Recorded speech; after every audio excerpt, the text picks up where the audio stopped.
I'd like to request our service to the nation through education and skill.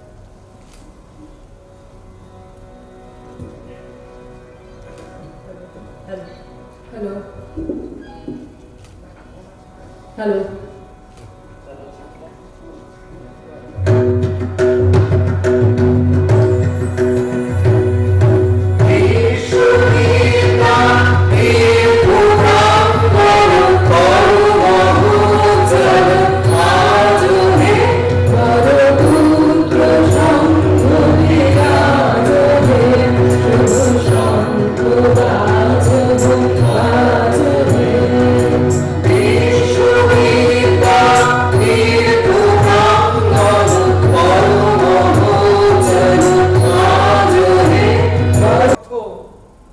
অভিভাবকরা অন্য রাজ্যে গিয়ে খরচ করছেন, আমরা কেন বেসরকারি উদ্যোগে, স্বেচ্ছাসেবী সংস্থার উদ্যোগে, বেসরকারি মানে এটা স্বেচ্ছাসেবী সংস্থার উদ্যোগে ইঞ্জিনিয়ারিং কলেজ করব না, ডিগ্রি ইঞ্জিনিয়ারিং কলেজ করব না?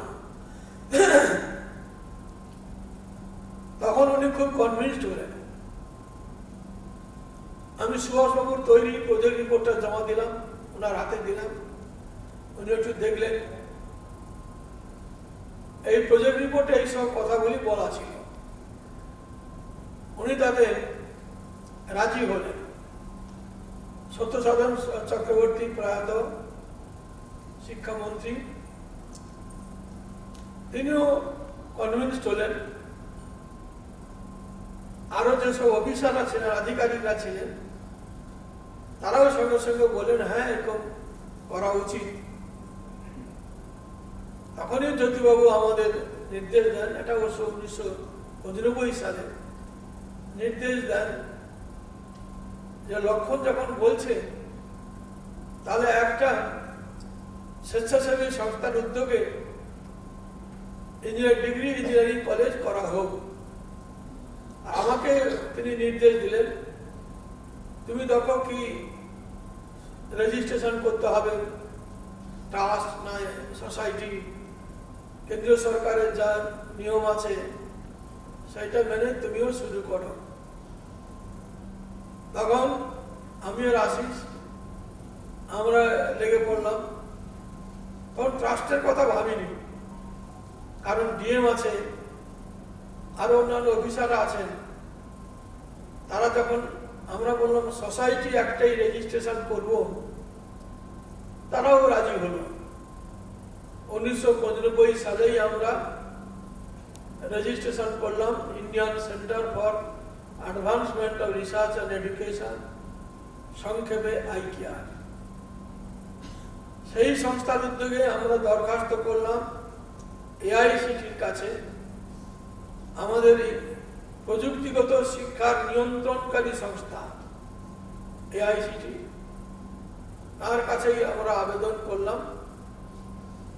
তখন নিয়ম ছিল ভাড়া বাড়িতেও ইঞ্জিনিয়ারিং কলেজ চালু করা যাবে, সেটা আমাদের পক্ষে খুব মঙ্গলজনক ছিল।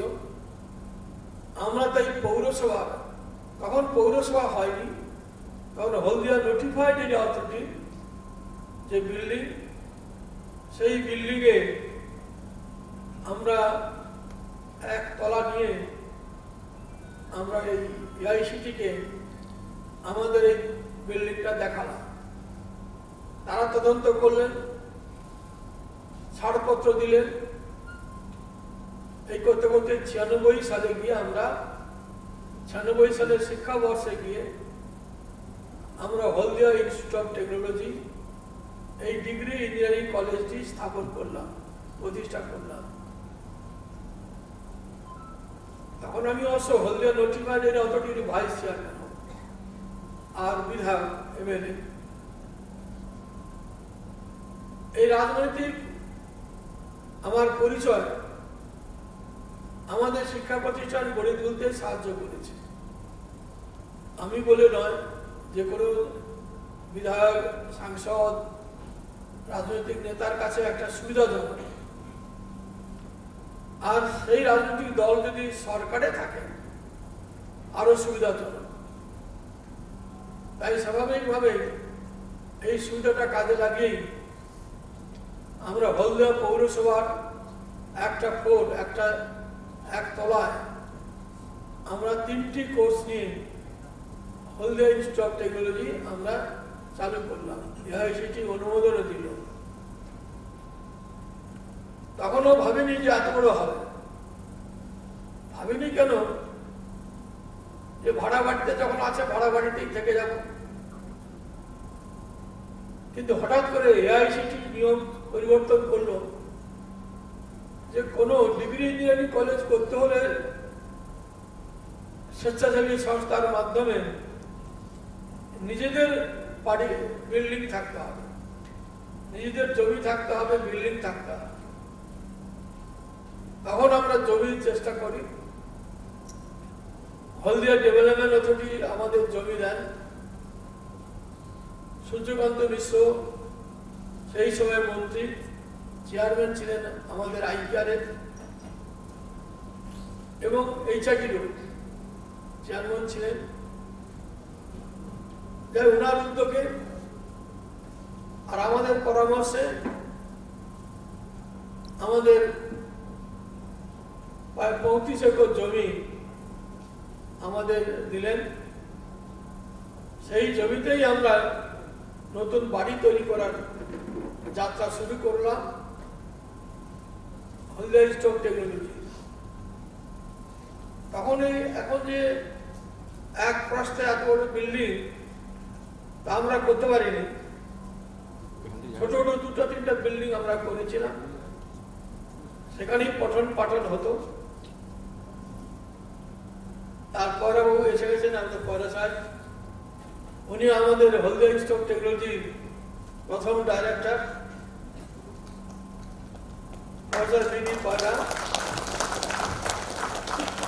উনি আমাদের সঙ্গে এখনো আছেন। বয়স হয়ে যাওয়ার কারণে উনি অবসর নিয়েছিলেন, অবসর নিতে হয়েছিল। স্বাভাবিকভাবে এইভাবে বহু ঝড় ঝঞ্ঝাকে অতিক্রম করে আমরা এইচআইটি প্রতিষ্ঠা করলাম। যখন নতুন বিল্ডিং হলো, wings that cannot fly. And this line brings in a thought that so strongly relates to the visionary who transformed a small industrial town into an educational hub, and thereby transforming lives of the people, especially the youth. It is this far-sighted vision of this man that gave us the first self-financed engineering college of repute in West Bengal. Ladies and gentlemen, this visionary is none other than our most respected honorable chairman, Dr. Lakshman Chandra Seth sir, the people's leader who, with his contribution to education, knowledge and skills, has given shape to the lives of many people who are associated with the Institute directly or indirectly. In this life-defining journey, our revered chairman sir was joined by the co-founder of the Institute, our most respected and fondly remembered late Srimati Kamalika Ponda Seth Madam, and our respected secretary sir, Shri Ashish Lahiri, whose extraordinary contribution and vision have given us Haldea Institute of Technology and its associate institute.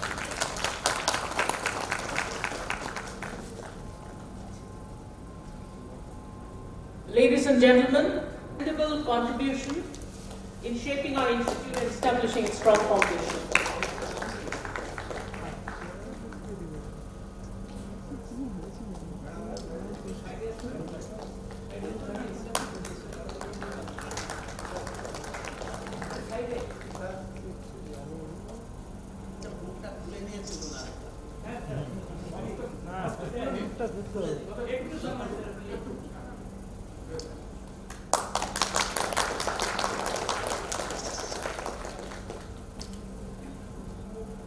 Such as Dr. T.J. Banerjee, Dean, Faculty of Arts and Commerce, Vidyasagar University; Dr. Manoranjan Maiti, Dean, Faculty of Science and Engineering, Vidyasagar University; Dr. Amalendu Basu, Deputy Director, and Subrato Mandal, Assistant Director of Technical Education, Government of West Bengal.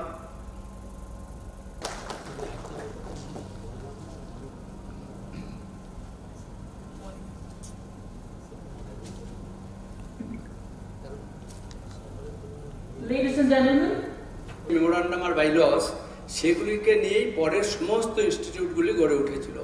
তিনি যদি সেই উদ্যোগ না নিতেন, কি সাহস লাগে তখন। সুভাষদা বলেছেন কমিউনিস্ট পার্টির বিরোধী ছিল সিপিএম, তিনি তারই একজন অত্যন্ত প্রভাবশালী গুরুত্বপূর্ণ নেতা ছিলেন, বিধায়ক ছিলেন। স্রোতের বিরুদ্ধে তিনি দাঁড়াতে পেরেছিলেন, এটা সবাই পারে না। এই যে স্রোতটা চলছে তার বিরুদ্ধে দাঁড়ানো, সেটা সবাই পারে না, উনি পেরেছিলেন।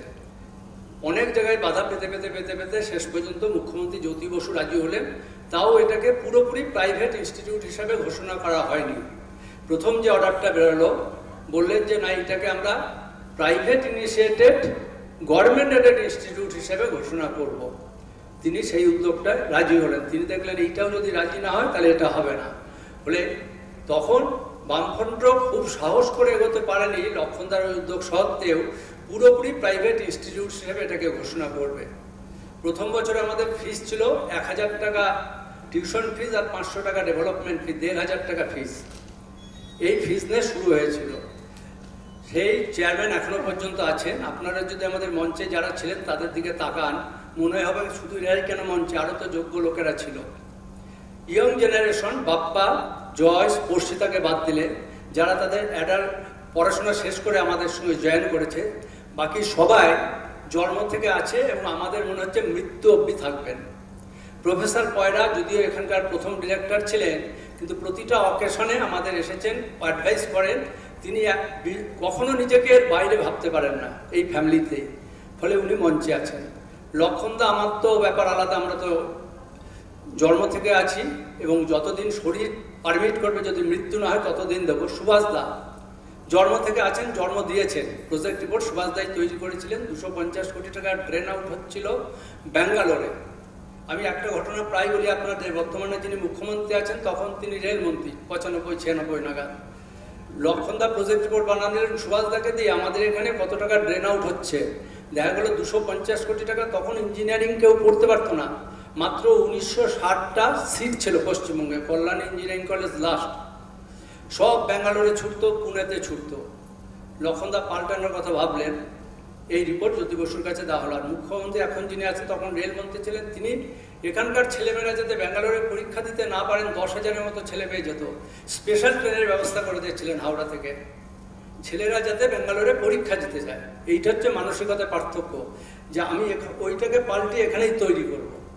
সেই সুভাষদা প্রথম থেকে আছেন। শ্রীরাম যিনি ছিলেন, তিনিও প্রথম অডিটার এবং এখনো পর্যন্ত অডিটার। বলে মঞ্চে যারা ছিলেন তাদের পরিচয় হচ্ছে তারা জন্ম থেকে আছেন, ইয়াং জেনারেশনটা মৃত্যু অবধি থাকবেন, এটা আমাদের মনে হয়েছে। এইরকম লোক খুব কম পাওয়া যায়। প্রফেসর পয়রা আমাদের সঙ্গে যুক্ত ছিলেন চাকরিজীবী হিসাবে, কিন্তু এখন কোনো পয়সা এখান থেকে পান না, তবু তিনি আমাদের সঙ্গে যুক্ত আছেন, উনি মঞ্চে এসছেন। এরকম আমাদের সঙ্গে আরও কয়েকজন ছিলেন। তমালিকা দিজিনিয়াস নেই, পরবর্তীকালে চেয়ারম্যান হয়ে তিনি আমাদের যা সাহায্য করেছিলেন। নইলে হলদিয়া ইনস্টিটিউট অফ টেকনোলজি 3টে ব্রাঞ্চ, 90টা ছাত্র নিয়ে আজ অন্তপক্ষে 4,556 জন ছাত্রের 19টা ডিসিপ্লিন নিয়ে চালানো যেত না। আমাদের সঙ্গে আরেকজন ছিলেন বি সেন, যিনি শিবপুরে তখন ইঞ্জিনিয়ারিং কলেজ বলা হতো ইউনিভার্সিটি, ডিরেক্টর ছিলেন, ইউনিভার্সিটি হয়নি।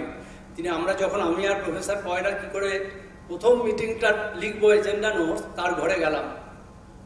তিনি আমাদের বসিয়ে পুরো শিখালেন, আমরা সেই প্রথম শিখালাম। এই যে এখন আমাদের অঞ্জন দেবাশিস, অনুপ যে লিখছে, শুরু করেছিলেন প্রফেসর বি সেন। আমরাও জানতাম না, প্রফেসর পয়রা জানতেন না, আমি জানতাম না। প্রফেসর পয়রা তখন secretary West Bengal chapter chemical engineers ইনস্টিটিউটের, ইনস্টিটিউট অফ কেমিক্যাল ইঞ্জিনিয়ার্সের। তিনিও ওই সমস্ত অত জানতেন না, সে আমাদের বি সেন শিখেছিলেন। আরেকজন ছিলেন শৈলপতি গুপ্ত, আমাদের বোর্ড মেম্বার, তিনিও ভীষণ হেল্প করেছিলেন। হুগলি রিভার ব্রিজ কমিশনের চেয়ারম্যান ছিলেন। তিনি লক্ষণদাকে অত্যন্ত ভালোবাসতেন, যে এই স্রোতের বিরুদ্ধে দেওয়ার জন্য তিনি আমাদের সঙ্গে যুক্ত হয়েছিলেন। আইকেলের যখন সোসাইটি রেজিস্ট্রেশন করবো, আমরা গেলাম সোসাইটি অফিসে, তখন হঠাৎ আমাদের নামটা ছিল Indian council for advancement of research and education. ওরা বললো কাউন্সিল দেওয়া যাবে না, তখন এখন যেমন ইন্ডিয়ান ন্যাশনাল এই সমস্ত দেওয়া যায় না, তখন ইন্ডিয়ানটা অ্যালাউ করতো, কিন্তু কাউন্সিল দিত না। লক্ষণদার সঙ্গে সঙ্গে চেঞ্জ করে দিলেন, বলো ওইটাকে কাউন্সিলকে সেন্টার করে দিতে। আবার মেমোরান্ডামে প্রত্যেকটা পৃষ্ঠায় লিখতে হলো কাউন্সিলকে রেগেটেড মেমোরান্ডাম।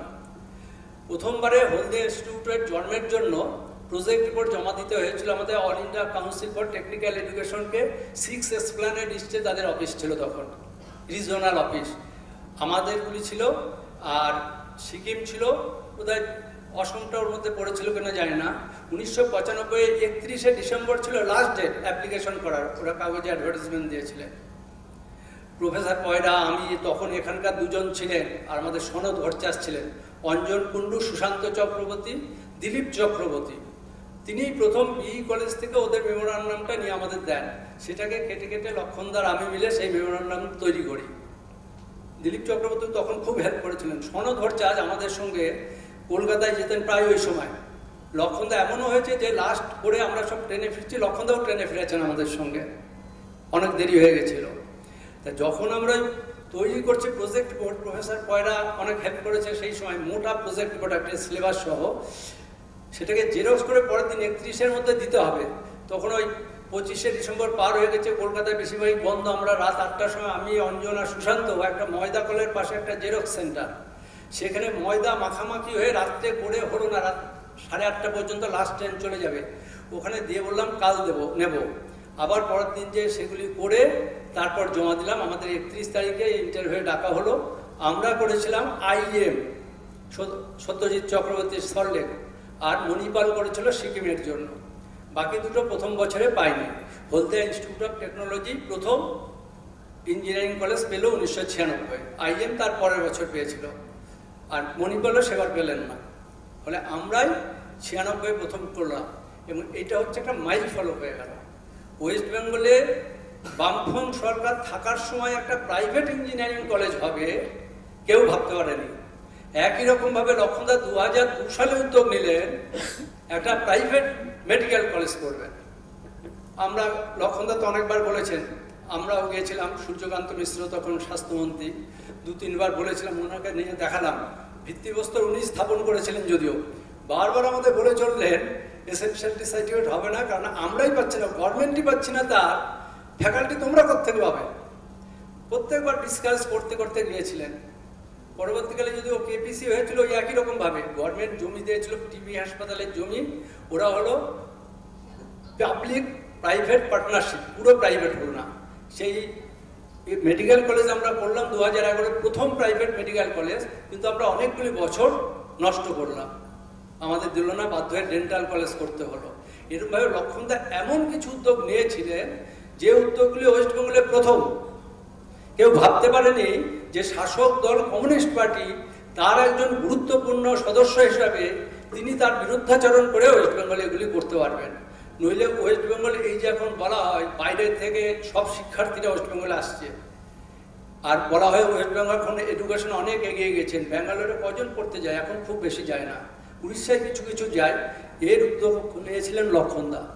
আর সুভাষদাকে লক্ষণদা দায়িত্ব দিয়েছিলেন। সুভাষদা তখন TCS এর ভাইস প্রেসিডেন্ট ছিলেন। সুভাষদা আমাদের হেল্প করেছিলেন সেই প্রজেক্ট রিপোর্টটা তৈরি করার জন্য, যেটা নিয়ে জ্যোতি বসুকে লক্ষণদা বোঝালেন যে এইটা কেন হবে না। সবাই বিরোধিতা করেছেন, এমন কেউ নেই। সেক্রেটারিরা একটু একটু বলছিল হলে হয়, কিন্তু আমাদের তো হাটে নেই, আপনি আপনার পার্টিকে বোঝান, পার্টি বোঝেনি। জ্যোতি বসু যদি না থাকতেন, আর লক্ষণদার মতো এত লড়াগুলো, এটা লক্ষণদাকে আমি শ্রদ্ধা করি, লক্ষণদার সঙ্গে অনেকদিন আছে, যে গুণটার জন্য লক্ষণদা স্রোতের বিরুদ্ধে দীর্ঘদিন লড়াই করে যেতে পারে। যদি মনে করেন এটা করতে হবে, ওইটার থেকে লক্ষণদা কখনো পিছিয়ে আসবে না, সে যতই বিরোধিতা হোক। নইলে হলদিয়া ইনস্টিটিউট অফ টেকনোলজি হতো না। আপনারা পুরনো ইতিহাস যারা জানেন, আমাদের মধ্যে একজনই ছিলেন যিনি 1996 ছিলেন, আর কেউ জয়েন করেন। দেশ থেকে বিদেশ, জেলা থেকে ব্লক, রাজনীতি, খেলা, বিনোদন, সমস্ত খবরে টাটকা আপডেট পেতে সাবস্ক্রাইব করুন আমাদের চ্যানেল হলদিয়া লাইভ।